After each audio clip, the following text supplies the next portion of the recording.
आज आपल्याकडे आयफोन 13 आला आहे आणि व्हिडिओ बनवायचं कारण एक आहे की पाण्यात पडलेला मोबाईल रिपेअर न व्हायचे कारण काय आहे, तर ते आज मी सांगणार आहे. सगळ्यात आधी बघू शकतो हा जो मोबाईल आहे हा पाण्यात गेलेला आहे. ठीक आहे, साईडने आपल्याला कार्बन वगैरे चढलेलं दिसतंय.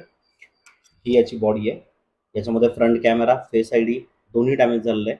आणि कस्टमरचं म्हणणं आहे की 5 मिनिटं मोबाईल पाण्यात होता, बट माझ्या एक्सपिरियन्सनुसार हा मोबाईल तास दीड तासाच्या जवळपास मोबाईल पाण्यात असणार आहे, तेव्हा फोन एवढा डॅमेज होतो. आता पाण्यात पडल्यानंतर ना सगळ्यात आधी आपल्याला काय करायचं आहे आणि काय नाही करायचं हे समजून घेणं गरजेचं आहे. बरेचदा असं होतं की कस्टमर म्हणतो की फोन पाण्यात गेल्यानंतर ना एक दिवस व्यवस्थित चालला आणि परत नंतर अचानक बंद पडला. ठीक आहे, तो पाणी गेल्यानंतर ना बऱ्याचशा केसमध्ये फोन क्विक डॅमेज होतो आणि काही केसेसमध्ये फोन थोडा थोडा करत डॅमेज होत चालतो पुढे. ठीक आहे, तर सगळ्यात आधी फोन पाण्यात पडल्यानंतर ना नियर बाय कुठल्याही मोबाईल शॉपमध्ये जाऊन आपल्या फोनच्या जे बॅटरीचं कनेक्टर आहे ते डिस्कनेक्ट करायचं आहे.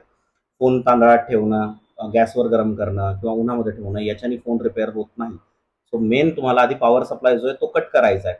ठीक आहे, आणि त्याच्यानंतर ना नॉर्मल सर्व्हिसिंग करून शॉपकीपरला सांगायचं. जर सर्व्हिसिंग करून फोन ऑन होत असेल तर ठीक आहे, नाही तर फोन प्रॉपर डायग्नोज करून रिपेअर करून घ्या.